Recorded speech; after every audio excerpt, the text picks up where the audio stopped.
So you have the Chinese food, you get him his pillow and his sheets. I love this moment. You close the Slam. doors. He knew. He knows. It's like, keep your little ass over there.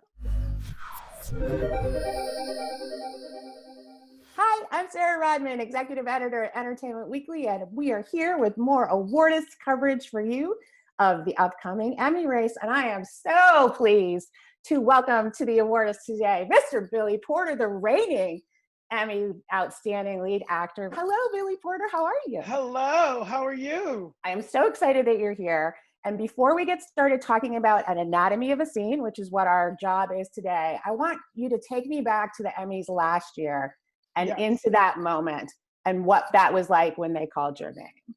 It's out of body. I don't know how to explain it any other way. You know, I wrote the speech down because I experienced it one other time during the Tony Awards. It's just everything goes into slow motion. It's like you're underwater and you want to make sure you say all the things that you want to say, and you make sure you want to thank all the people that you want to thank. And you can't possibly do all of the things that you want to do because you have 90 seconds from the time they call your name. You know, it's just powerful. It's a very powerful, you know, as a Black gay man in particular, that's not a space traditionally that I was allowed to vibrate in. You know, being the first Black openly gay actor to ever be nominated and win in the Best Leading Man category says it all. Absolutely. It is both historic and sad. Yeah, we've come a long way, but we got a long way to go. Exactly. And I am grateful to have been chosen to be a catalyst for that forward motion. Absolutely. And, it's my job as an artist and as a human being to make sure that this archetype, dare I say, yes, you dare. You dare. That I have been blessed to be a part of creating doesn't begin and end with me. You want to start feeling that weight on your shoulders of the people standing on your shoulders going forward. You want to feel that. And I think that you are going to. So to be recognized again with the nomination must have been very exciting. But I know at the same time, you had some concerns about not spreading the recognition to the rest of the cast that other people were not nominated. Yeah, it's very difficult because it's not a level playing field. It's still a very white-centric space. It's a very privileged space. I own my privilege. You know, as a cisgendered Black gay man. Let's not forget, though, that up until 5 minutes ago, I was not in the room. Exactly. So let me just say that. Let me just say that. First and foremost, you know, they have let the gay Black man in the room. And now I have to figure out how to navigate a way to bring everybody else in the room with me. You've got to keep that door open behind you somehow. Correct. Yes. And it's a really interesting space because the way that the shows are judged and the performances are judged in particular is from a very myopic place. Right. What people aren't understanding is that a historical show about Black transgender women of color also comes with the reality that these Black trans women who are on this show came from nowhere. Exactly. They didn't come from Juilliard. They didn't come from CMU like me. Right. They didn't come from New York University grad school or Yale or all these places where many of our other people and other artists who are being recognized in this space come from. Right. And they do it at the same level that all of these people who have had every one of the opportunities that are necessary to lift them to these spaces have not had. They've not had that. So the work that these girls do on this show, to me, is better than anything. My thing about Pose is the energy of these people. That's what brings them to this level. That you shouldn't expect that But because there is this level of enthusiasm and excitement to be in the room, they just bring it. I mean, it bowls me over every time. But this is what I'll say. And this is what I have been saying since the disappointment of not having any of the girls nominated or having the show nominated this season. This is what I'll say. We go down in the history books as the ones who started this whether we win awards or not.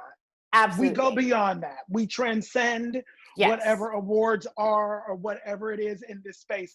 We've already transcended it simply because we exist. Exactly. And that you exist at the level that you do, which brings me to this scene, because the scene that we are talking about today is the cold open of episode 8 called Revelations from season 2.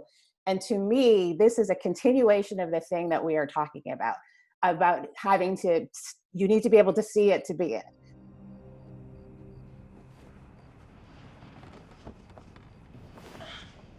What in God's name are you doing? Oh, you were right. That couch is lumpy. This is a scene that I am not sure I have seen on a cable network, not a pay cable network, a cable network that is available to anybody that has cable. That is a beautiful, heartrending, tender, intimate, thoughtful love scene between two Black gay men. Not that hasn't been depicted at all on television, but depicted in this way. So I want to start at the beginning of the scene. That just a shout out to Noah's Ark. Exactly, absolutely. It's not that it hasn't, but that was pay TV. Shout out to the DL Chronicles. Absolutely. I mean, there's definitely, but this is, you could just have cable and have this. You don't have to pay for Showtime. You don't have to pay. Right. And so we start out with Ricky, who has just learned that he is positive. Yeah. And so Pray Tell is several months, if not a year ahead of him in this process. And he is sort of explaining to Ricky, we have these drugs all lined up on the table, holistic medicines and actual prescription medications. And I'm curious, the first time you read this scene, and this was the beginning of it, it seems like it's almost like a mentorship. Like you are bringing him into this. And what did you think of this, like sort of this part of the scene when you first read it? We as gay men, especially my generation, lost an entire generation of mentors, essentially. So my generation is the first generation of men who can be out, loud, proud, married, have children, have children, have all of the rights that back in that time we did not have. So coming into that story, knowing where we have gotten to, really empowered how I played that. Because I played that with the knowledge and the understanding that we do come out on the other side. So you play with some hope. Yes. We do come out on the other side in a more hopeful space. No one's ever gonna date me again. Who's gonna love me? I'm damaged goods. Okay, no. You can't think about that right now. And then to sort of, he has this, I don't want to say breakdown, but he has this sort of mental, like, oh my God, this is the end for me. And you very, not dispassionately exactly, but sort of matter-of-factly saying this is not the end, at a time when we weren't sure if that was actually true. Things had gotten better. But I feel like the wherewithal that Prey had to have in that moment was that, is it this sort of same space that you're summoning that strength from, knowing that things could get better? Well, we had to summon the strength just in order to continue to live in the place that we were in. It's like, well, at the very least, we can go out with some hope.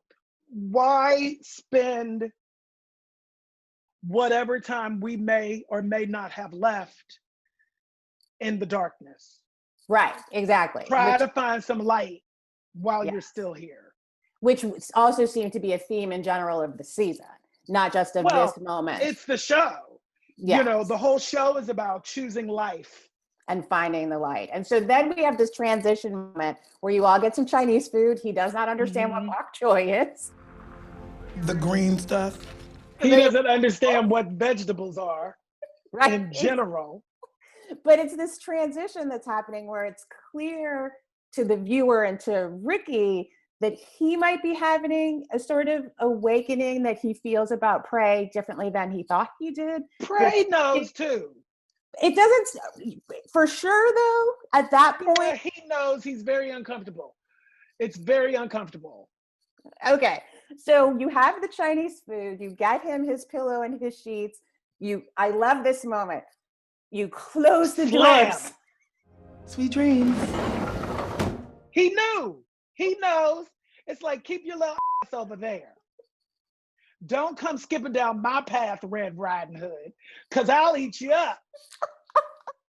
And that's not my place right now. Right. I'm supposed to be mentoring right now. So good night. So when he finally shows up in the bed, it's like, well, I rebuffed him. So it was just time to give in. And then there's this beautiful moment. And this is really what I'm talking about, a thing that we don't see that often. This beautiful, loving moment between two men on television. Two black men. That is, two black queer men. That is sexy and is shot beautifully and has a great music cue. It's the baby face playing in the background. Whip appeal. Whip appeal. Shows that there's a wink. You know, shows that we also have a sense of humor. You know what I mean? That started and I just busted out laughing. There's a lot happening subtextually there. Yes, there is. But two separate things about that part of the scene, though. One, just from a sort of sheer logistical standpoint, you know, we have talked over the years about sex scenes and choreographing them to make sure everyone in them is comfortable, and sort of how technical is putting something like that together, because it flows so beautifully.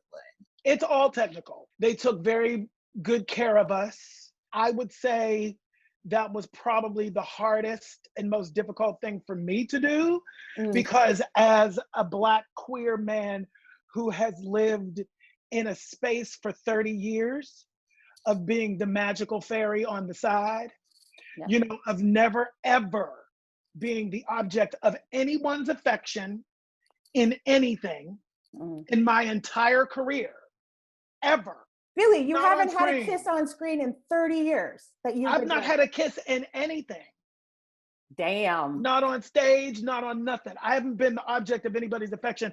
I will say, with the exception of Dreamgirls, which I did a lot, and I was always playing opposite a woman who was my friend, and I'm gay.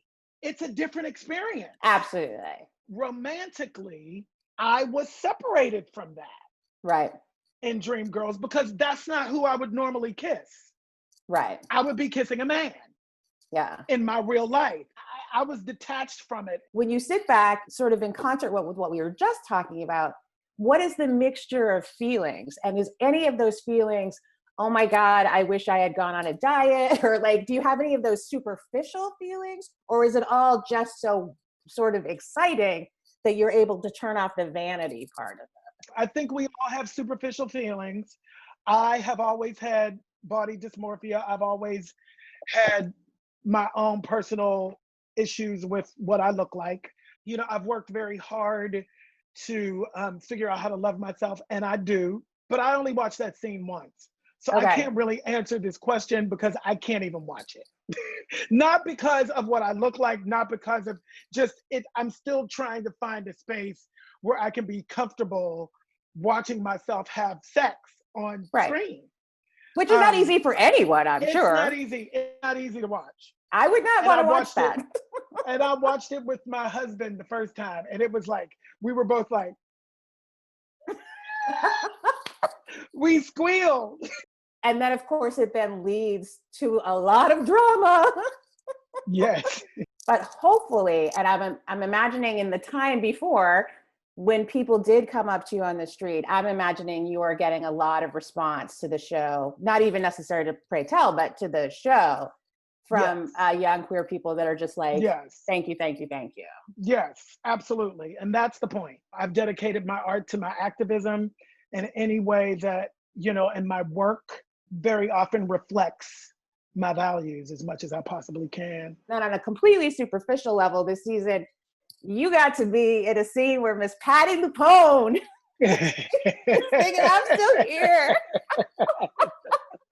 I've known Patti LuPone for years. The thing that I love about Ryan Murphy is he reaches back. He honors the people who kicked down the doors and paved the way. And he reaches back to get us.